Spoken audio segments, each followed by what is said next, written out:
City news पहुंचाएगा आप तक हर खबर।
गली गली आए घर घर पूजन सिंधु अमर जाना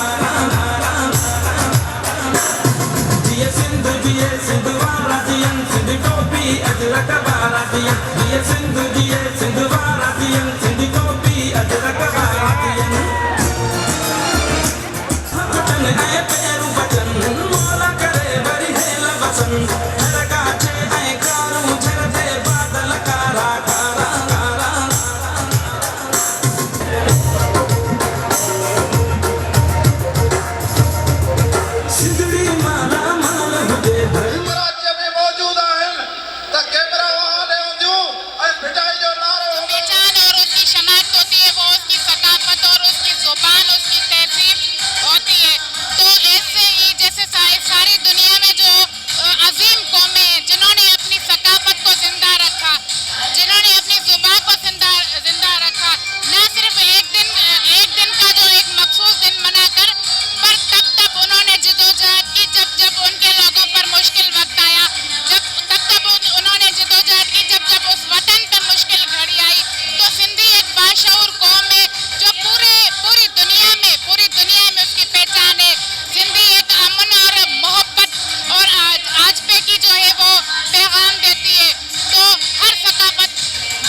आपका क्या पैगाम होगा दुनिया के लिए? मैं यही कहूँगी कि सबसे पहले तो जो भी हमारे सिंधी हैं उनको आज का दिन मुबारक हो और मेरा सलाम कबूल हो। और मैं ये कहूँगी कि भाई हम जो भी सिंधी हैं तो एक साथ रहें, जैसे ये दिन मनाते हैं ऐसे हमेशा एक साथ एक दूसरे का साथ दें और जो भी मुसीबतें हो कुछ भी हो कोई भी मसले हो तो एक साथ रह के उस मसलों का हल ढूंढें। और ये आज का दिन जो है ये बहुत ही बेसब्री से इंतज़ार रहता है क्योंकि हमारे जैसे ईद का दिन है हमारे लिए। सारी सिंध और सारी दुनिया में सिंध का सकाफती दिन मनाया जाता है। ये दिन एक एंकर की तरफ से सिंध की जो सकाफती टोपी थी उस पे एक तनकीद की गई थी। उसके बाद सिंध के लोगों ने फैसला किया कि ये दिन हर साल मनाया जाएगा और इस दिन के ज़रिए सिंध की जो सकाफत है, तहज़ीब है, उसको उजागर किया जाता है, दुनिया को बताया जाता है कि सिंध की तहज़ीब जो है वो अभी भी मौजूद है, ज़िंदा है और ज़िंदा कौमें ही अपनी सकाफत और तहज़ीब से प्यार करती है। ये जो है सिंध की तहज़ीब एक हज़ारों साल पुरानी तहज़ीब है जिसको इस प्रोग्राम के ज़रिए, इस दिन के ज़रिए दुनिया को दिखाया जाता है, प्रमोट किया जाता है सिंध की सकाफत को।